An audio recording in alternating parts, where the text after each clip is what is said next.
Hello my dear students, कैसे आप सभी लोग। तो आई होप आप सभी लोग अच्छे ही होंगे, क्योंकि आज बात करने वाले हैं कक्षा 10 विषय सामाजिक विज्ञान और बोर्ड परीक्षा का पेपर आखिरकार मेरे पास आ चुका है, जो आपको 3 घंटे 15 मिनट में पूरा पेपर का सॉल्यूशन करना है। पूर्णांक आपका 70 नंबर का है और यही पेपर कल 7 मार्च के बोर्ड एग्जाम में आपको देखने को मिलेगा। तो प्रारंभ के जो 15 मिनट है विद्यार्थियों को प्रश्न पत्र पढ़ने हेतु निर्धारित हैं और नोट दिया गया सभी प्रश्न अनिवार्य हैं। खंड आ तथा खंड बी प्रश्न पत्र के 2 खंड भी हैं। 20 ऑब्जेक्टिव क्वेश्चन हैं। तो चलो बात करते हैं खंड नंबर आ की बहुविकल्पीय प्रश्न की। बहुविकल्पीय प्रश्न प्रत्येक क्वेश्चन नंबर 1 नंबर का ही होगा। पहला प्रश्न दिया गया है हमारा, राष्ट्रवाद के विकास में निम्नलिखित में से कौन सा तत्व सहायक रहा। तो इसका जो राइट आंसर है वो है हमारा फ्रांसीसी क्रांति का। दूसरा नंबर क्वेश्चन है इसी में, सविनय अवज्ञा आंदोलन में महात्मा गांधी ने नमक को अत्यधिक महत्व क्यों दिया। तो इसका जो राइट आंसर है वो भाई नमक का प्रयोग अमीर गरीब सभी करते थे। ये बात तो बिल्कुल भाई सही है। तीसरा नंबर क्वेश्चन है यहाँ पर, स्पिनिंग जेनी का आविष्कार किसने किया। तो इसका जो राइट आंसर है वो है हमारा जेम्स हरग्रीव्ज। चौथा number question sir, Rowlatt act कब पारित हुआ। तो रॉलेट एक्ट ये तो बहुत ही मोस्ट इंपॉर्टेंट क्वेश्चन है, ये हुआ हमारा सन 1919 में। पांचवा क्वेश्चन है हमारा, फ्रांस की क्रांति कब हुई। तो इसका जो राइट आंसर है 1789 ईस्वी में फ्रांस की क्रांति हुई।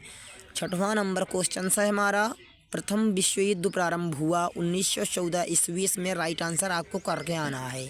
सातवें नंबर प्रश्न है, चीन से इटली में वुड ब्लॉक वाली मशीन की तकनीक लेकर आया था। यानी कि जो चीन से इटली में वुड ब्लॉक वाली तकनीक मशीन थी वो इसकी तकनीकी कौन लेकर आया। तो इसका जो राइट आंसर है वो हमारा मार्टिन लूथर। अगर कोलंबस की बात की जाए तो ये अमेरिका की खोज कर चुका है। वास्को डी गामा सबसे पहले बार भारतीय राजमार्ग 1498 में भारत आया। मार्को पोलो जो था माफिया पोलो का ब्रदर था जो अमेरिका का रहने वाला था। आठवां नंबर प्रश्न है, भारतीय संविधान की 8वीं अनुसूची में कितनी भाषाओं का समावेश है। तो 22 भाषाओं का समावेश किया गया है। निम्नलिखित में से जनमत निर्माण में महत्वपूर्ण भूमिका निभाता है। तो कौन महत्वपूर्ण भूमिका निभाता है, राजनैतिक दल। 10वां नंबर प्रश्न, निम्नलिखित में से कौन सा उद्योग चूना पत्थर को कच्चे माल के रूप में प्रयोग करता है। सीमेंट इसका राइट आंसर होगा। निम्नलिखित में से कौन सी एक रेशेदार फसल है। तो है इसका जूट जो है राइट आंसर है, क्योंकि ये एक रेशेदार फसल है। झरिया प्रसिद्ध है। झरिया किस लिए प्रसिद्ध है, तो ये कोयला के लिए प्रसिद्ध है। निम्नलिखित में से कौन सा पत्तन यानी बंदरगाह देश में पूर्वी तट पर स्थित है। तो विशाखापट्टनम जो है वो देश में पूर्वी तट पर स्थित है। सलाल बांध किस नदी पर बना हुआ है। तो जो सलाल बांध है वो चिनाब नदी पर बना हुआ है। निम्नलिखित में धात्विक खनिज का उदाहरण है लौह अयस्क। Right answer. सुंदरवन राष्ट्रीय पार्क किस राज्य में स्थित है। तो इसका जो राइट आंसर है सुंदरवन का वो है पश्चिम बंगाल में। अगला नंबर क्वेश्चन है 17वें नंबर, भारत में राष्ट्रीय उपभोक्ता दिवस कब मनाया जाता है। 24 दिसंबर को राष्ट्रीय उपभोक्ता दिवस के रूप में मनाया जाता है। 18वां नंबर प्रश्न है, वैश्वीकरण से सर्वाधिक लाभान्वित हुए। तो कौन लाभान्वित हुए, धनी वर्ग के उपभोक्ता। 19वां नंबर प्रश्न है, एक वस्तु का अधिकांशतः प्राकृतिक प्रक्रिया से उत्पादन कहा जाता है। तो इसका राइट आंसर है प्राथमिक क्षेत्रक। 20वां नंबर प्रश्न, निम्नलिखित में से उत्पादन का साधन है। तो इसका राइट आंसर है पूंजी। अब बात करते हैं अगला क्वेश्चन नंबर खंडवा की तरफ, जो 80 शब्दों में राइट आंसर इसका लिखना है। तो पहला प्रश्न है, जर्मनी का एकीकरण कब हुआ, कैसे हुआ। उसी में अथवा में एक और प्रश्न दे रखा है, मुद्रण संस्कृति ने भारत में राष्ट्रवाद के विकास में क्या मदद की। और दूसरा प्रश्न यहाँ पर दे रखा है, भाषाई आधार पर राज्यों का निर्माण कैसे किया गया था। और अथवा में इसमें भी एक क्वेश्चन दे रखा है, भारत में राजनीतिक क्षमता के विकेंद्रीकरण के पीछे क्या मूल सोच थी। अब 2 में से अथवा दिया गया है तो आप एक क्वेश्चन को सॉल्व कर सकते हो अपनी कॉपी पर। तीसरा नंबर प्रश्न है, पहाड़ी क्षेत्रों में मृदा अपरदन की रोकथाम के लिए क्या कदम उठाने चाहिए। और अथवा में यहाँ पर क्वेश्चन दे रखा है, ऊर्जा के परंपरागत स्रोत किसे कहते हैं, उदाहरण सहित लिखिए। तो most important question for UP board exam class 10th।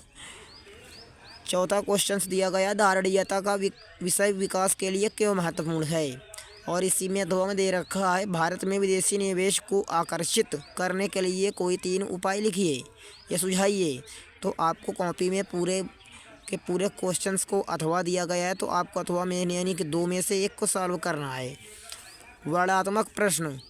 Number 2, पाँचवा क्वेश्चन है, द्वितीय विश्व युद्ध के बाद अंतर्राष्ट्रीय अर्थव्यवस्था के समक्ष क्या समस्याएं थी?